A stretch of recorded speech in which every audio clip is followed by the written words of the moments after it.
Welcome, everyone, to this month's full moon ceremony. Thank you for not giving up on me during these past few months. I'm slowly recovering and processing the grief over the death of my beloved sister. And I thank you for all your comforting words and your prayers and your kind thoughts. As we begin this new year, we're crossing a threshold,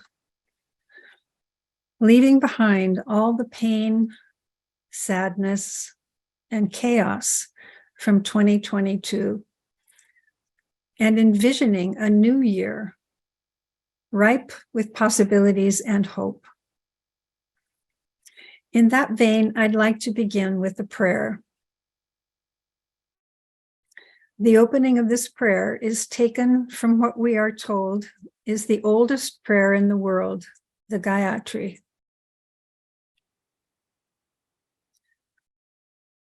O thou who givest sustenance to the universe,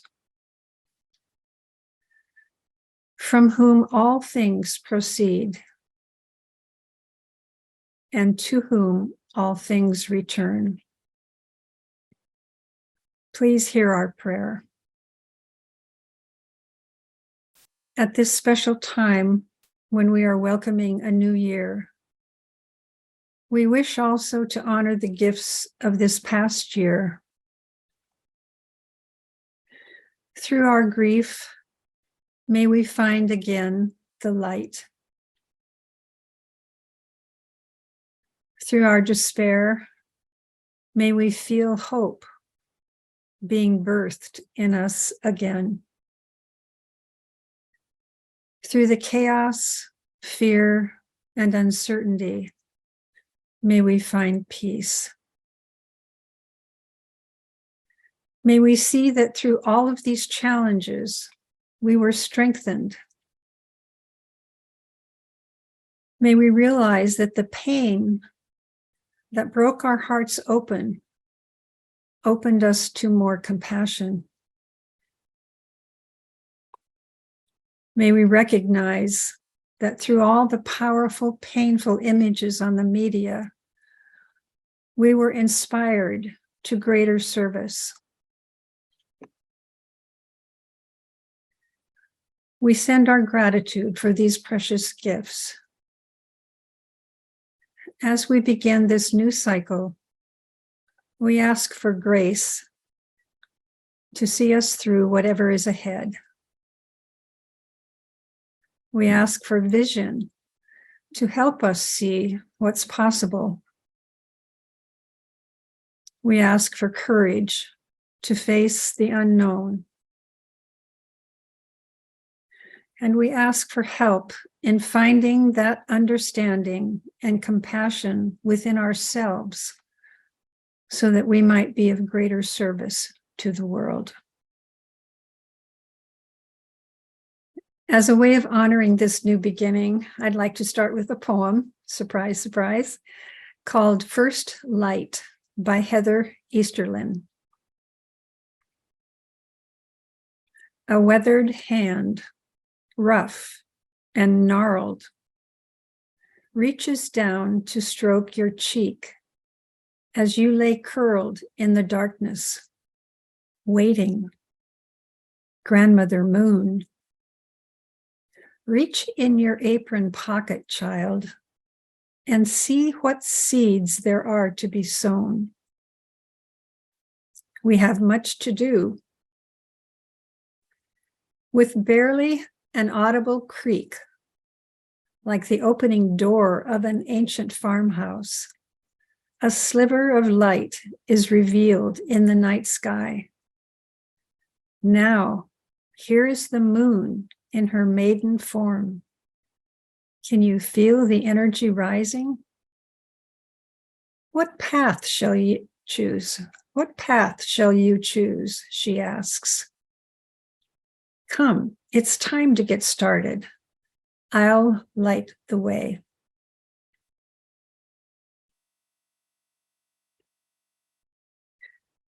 So part of Capricorn's energy, tonight we're celebrating the sun in the sign of Capricorn and the moon in the sign of Cancer.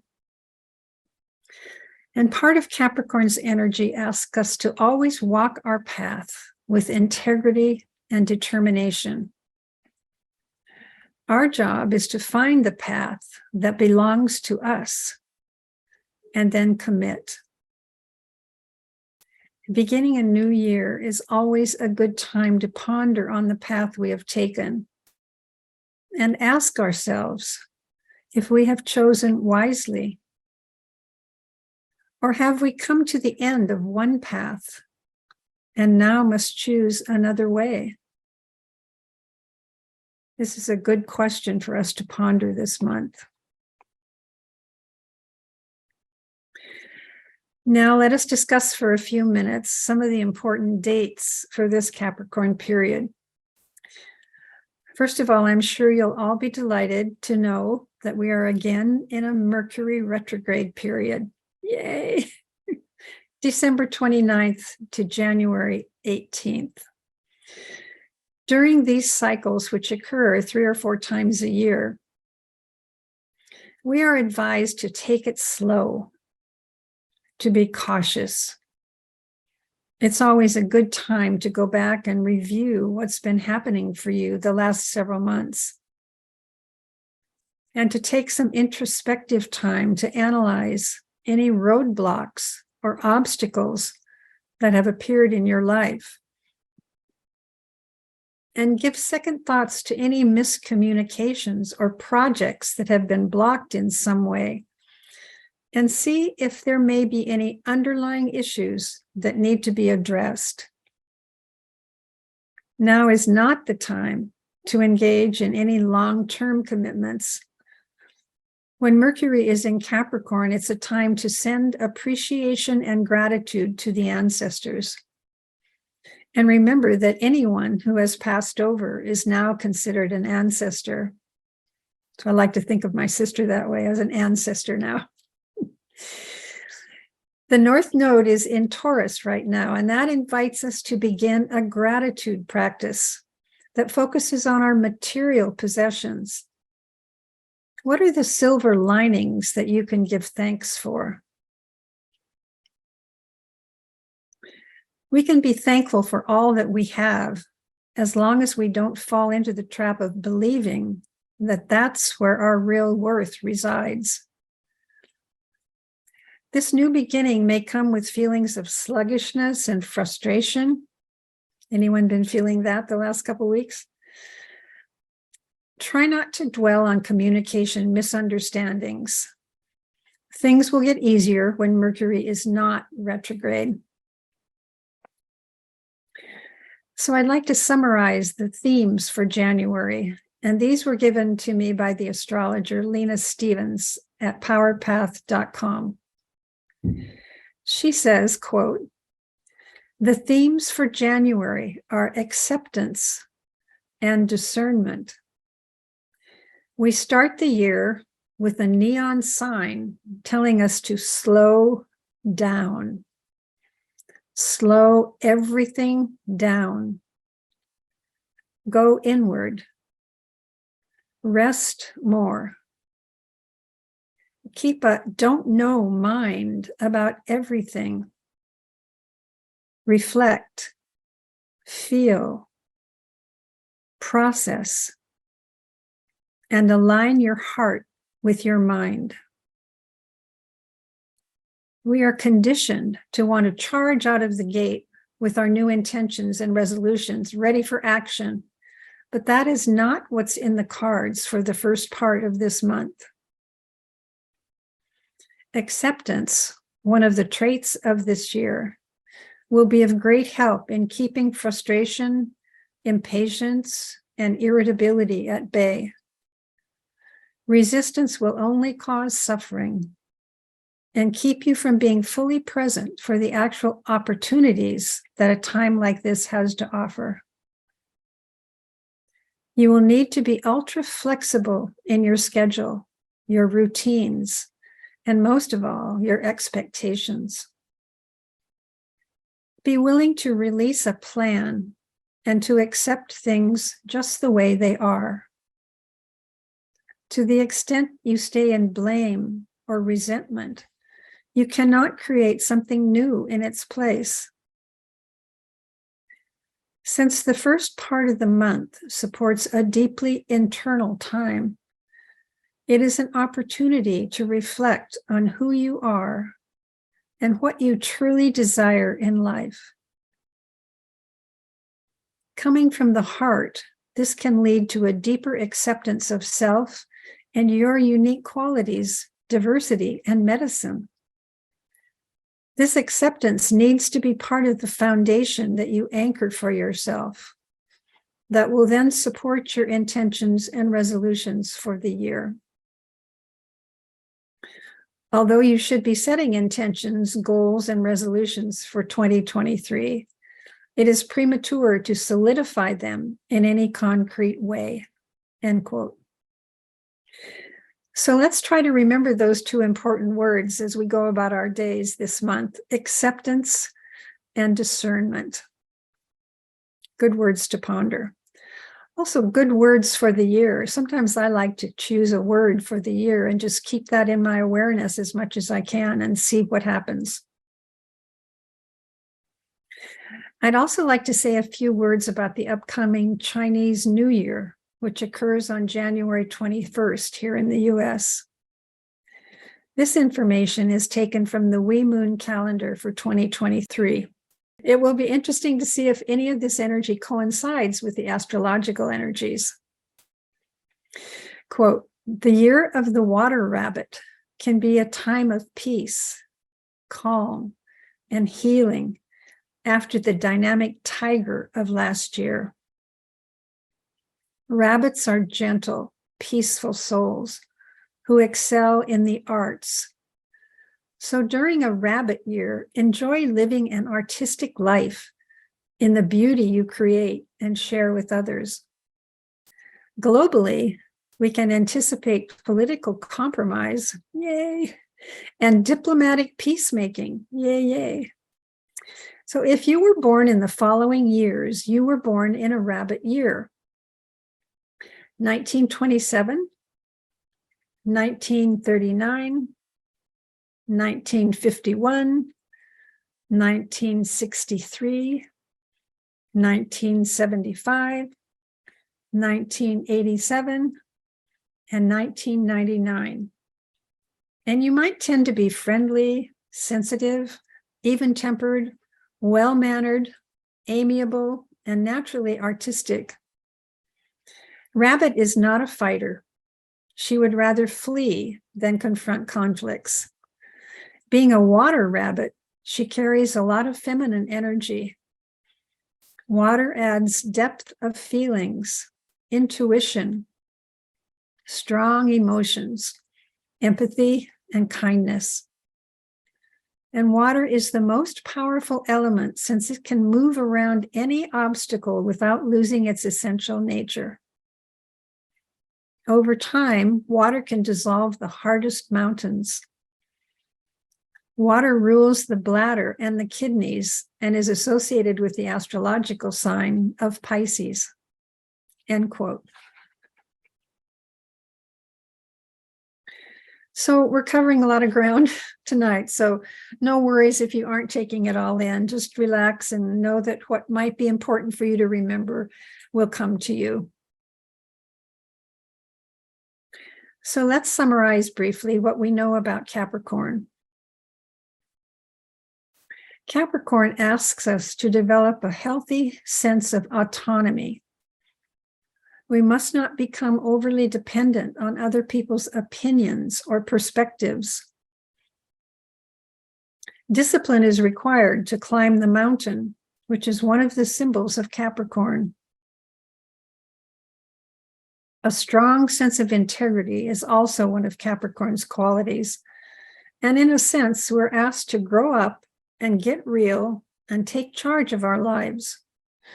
Learning to recognize our limitations and utilize our strengths also helps us climb that mountain.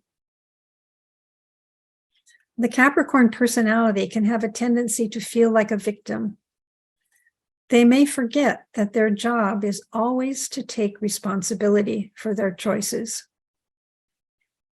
And will energy is strong in a Capricorn, so they must learn to wield their power wisely for the benefit of everyone. Capricorn is an air sign, and Cancer is its opposite and is a water sign. So how can these two energies blend so that they balance one another? As an earth sign, Capricorn is pragmatic, practical, and a bit more detached emotionally than Cancer. Capricorn craves structure and order and organization. He's not so much into the easy flow that a water sign brings. Cancer, as a water sign, has a very emotional nature. She's nurturing and mothering. She wants to settle down and create a nest. She wants to protect her loved ones from pain. Setting boundaries is difficult for her. And when she has to be firm, she suffers. Her personality is naturally fluid. So Capricorn can provide the stability and the grounding that watery Cancer needs. It's firm and solid and stable and can anchor Cancer's fluid nature. Cancer has to learn to make Earth her home, to become grounded in the physical reality that Capricorn represents. When Cancer becomes fearful, she can call on Capricorn's strength. If she's awash in a sea of emotion, she can look to Capricorn's rational, objective energy to give her clarity. When Capricorn becomes rigid and detached from his heart, he can call on the warmth of Cancer to bathe him in unconditional love. So this full moon asks us to become aware of the balance between our outer life, which is symbolic of Capricorn, and our inner life, which is Cancer. As I mentioned earlier, one of the symbols of Capricorn is the mountain, specifically the mountain top. In Capricorn, symbolically, we climb two mountains. The first mountain is attained with this mantra: let ambition rule and the door stand wide. The Capricorn ruled by this mountain lets nothing stand in its way of achieving material success, recognition, reaching the heights of material satisfaction as he trudges onward and upward. But his motivation comes from fear and insecurity. He needs to prove himself in the eyes of the world because he doesn't yet know the strength and confidence that comes from within. As we've mentioned, Capricorn is an earth sign, so part of his job is to see things realized on the physical plane. He's very practical and just wants to get on with it. But because he's so focused on proving himself, he can't afford to be very vulnerable. And this can translate into an emotional hardness or distance. He can be cold and unavailable. He suppresses his emotions in allegiance to duty, obligation, and striving.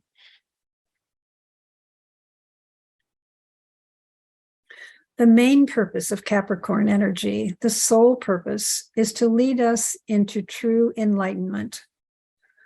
So this journey into materialism is all part of the process. It's helpful to realize this because when we look at people with Capricorn in their signs or strongly in their charts,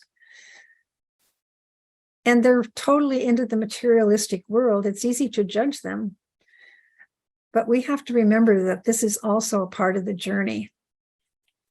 At some point, the Capricorn personality will experience a crisis in which he'll realize that achievement on the physical plane doesn't bring him the inner security that he's looking for. As soon as he realizes or becomes aware of this inner life, he begins his second ascent, climbing the mountain of spirit. In this ascent, he must learn to be fearless, to not let his fear and insecurity, his self-doubt and negativity rule him. One of his greatest vulnerabilities is worrying about how others might view him. So this mountain takes great inner courage. Every personality obstacle must be overcome if he is to reach the summit. Sometimes there's great loneliness on this mountain because we see how divergent we are from the mainstream, how different our consciousness is. Can we learn to be courageous in the face of these obstacles? Stay true to our quest? We must become fearless in this ascent, and we must also be careful not to slip into spiritual pride, thinking as we progress that we are then more highly evolved than those on the other mountain or those behind us on our path. Capricorn rules the knees, so when he does reach the mountaintop, he kneels in humility. His personality is transformed. This is called the Transfiguration initiation. No obstacles now remain to hinder the full infusion of the soul's energy into the personality. The personality becomes the servant to the soul's purpose. And this is one of the definitions of enlightenment. It's tempting to want to stay in this blissful state at the top of the mountain. That light is so bright. But here, the second mantra rules. Lost am I in light supernal, but on that light I turn my back. What does this mean? It means that now we must bring that light that is within us back down the mountain to earth, to humanity, to help light their way. And isn't this what we are all called to do? To bring our spiritual awareness into our everyday life, to shine our light everywhere we go, to ground our spiritual life in the soil of the earth. I believe that this is our calling as spiritual seekers. And on that note, I'd like to read a quote from Maya Stein called How to Climb a Mountain. Quote, "Make no mistake, this will be an exercise in staying vertical. Yes, there will be a view later, a wide swath of open sky. But in the meantime, tree and stone. If you're lucky, a hawk will coast overhead, scanning the forest floor. If you're lucky, a set of wildflowers will keep you cheerful. Mostly, though, a steady sweat, your heart fluttering indelicately, a solid ache perforating your calves. This is called work, what you will come to know eventually and simply as movement, as all the evidence you need to make your way. Forget where you were. That story is no longer true. Level your gaze to the trail you're on, and even the dark won't stop you." End quote. So let us prepare now for meditation.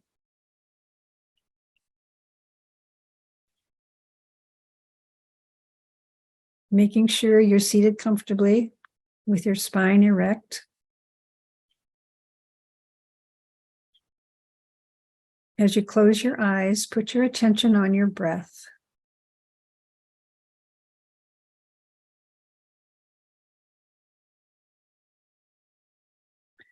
Begin to breathe slowly and evenly, and pay attention to the feeling of alignment and centeredness that begins to emerge.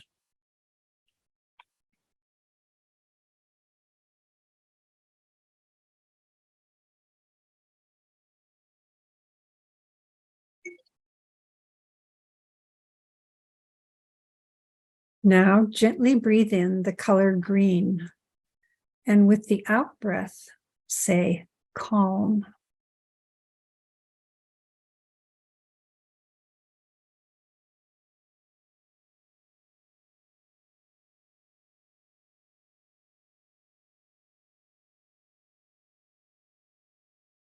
Breathe in the color white, and with the out breath, say peace.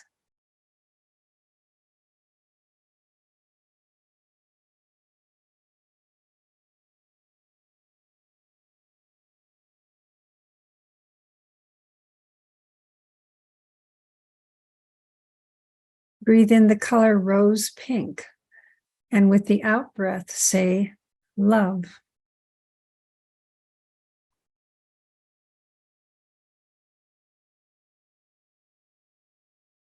Notice how your body feels now that it is filled with calm, peace, and love.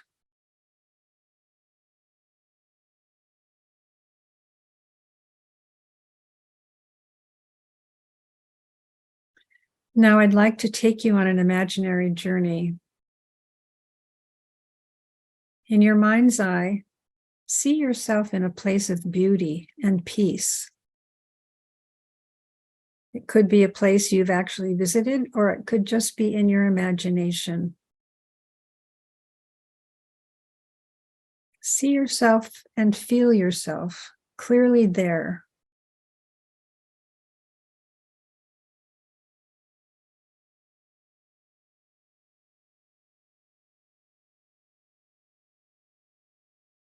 As you find yourself there, look around and notice what you see. Where are you?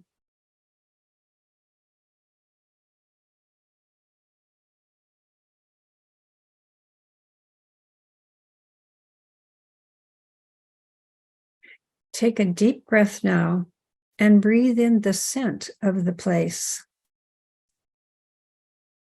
What do you smell?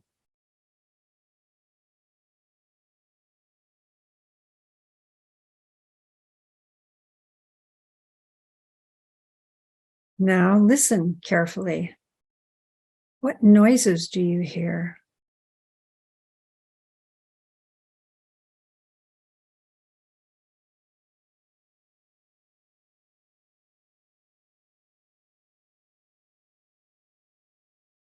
Imagine that the temperature is just right and that you can feel a soft breeze touching your cheeks.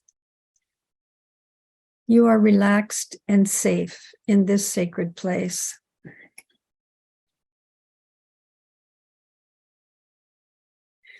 Now, looking around, imagine that you see a mountain. And in your mind's eye, see yourself climbing that mountain.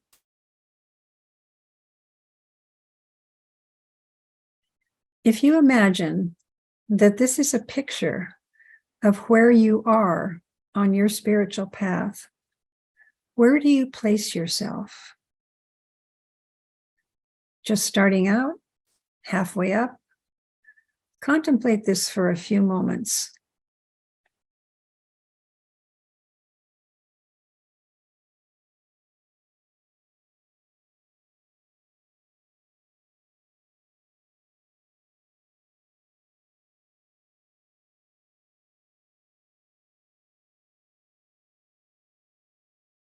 This is the mountain of your spiritual ascent. Pause for a moment and rest right where you are.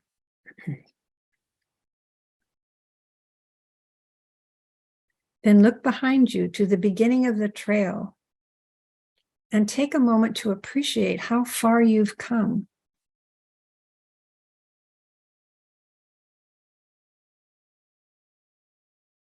Can you begin to see the thread of your life being woven together into a beautiful tapestry because of your conscious choices to follow your soul's calling?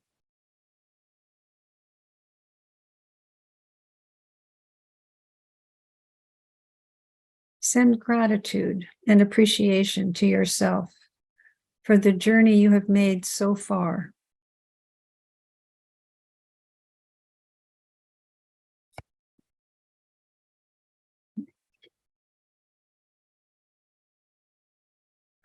Then, with courage, look ahead to the mountain top. It's an arduous journey to the top. You know it will take courage and determination to reach the peak. Going within again, ponder for a few minutes on what might be in the way of you reaching the summit.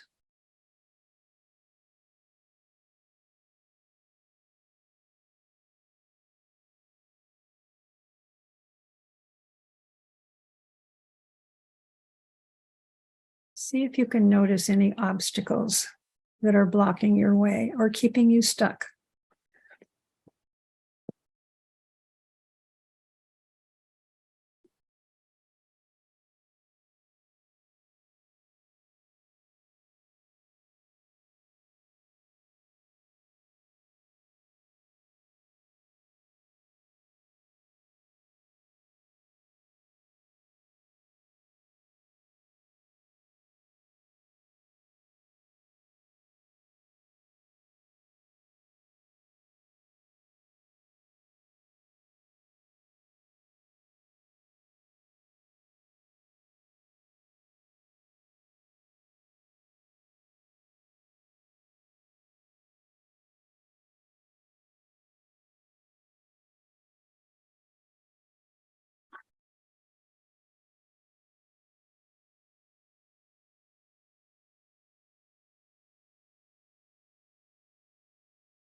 Now,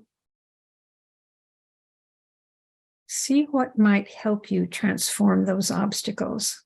See if you can reach some clarity about how transforming those obstacles may happen for you.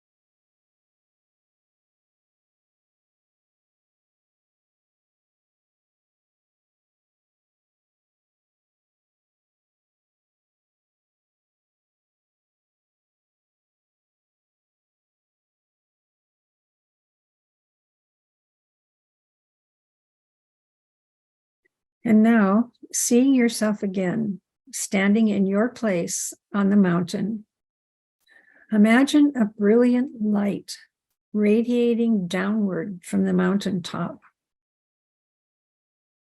No matter where you are on this mountain, that light is pulling you upward, urging you to take every necessary step to reach the top. Take a moment to dedicate yourself anew to this sacred journey.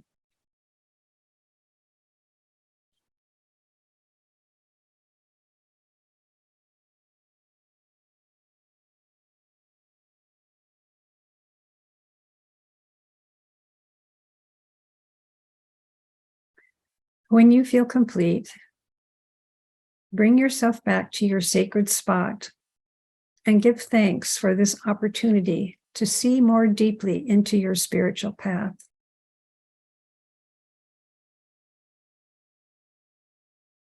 And when you are ready, open your eyes and come back to your room, moving your body and feeling your feet connecting to the earth.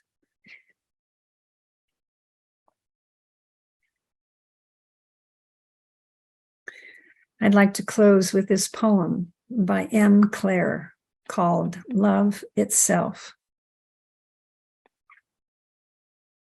Please do not regret all those moments that have brought you here.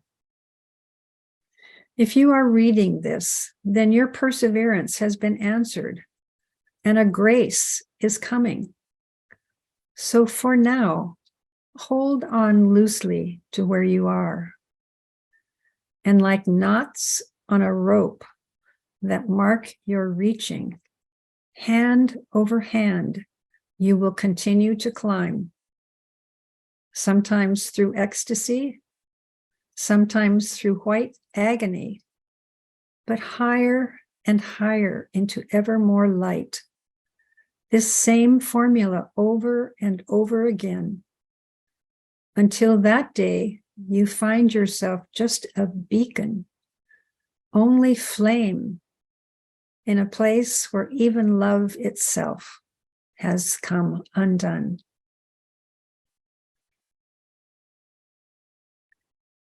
So, my friends,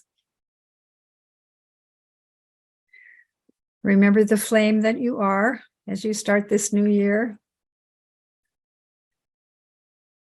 And I'm going to say namaste.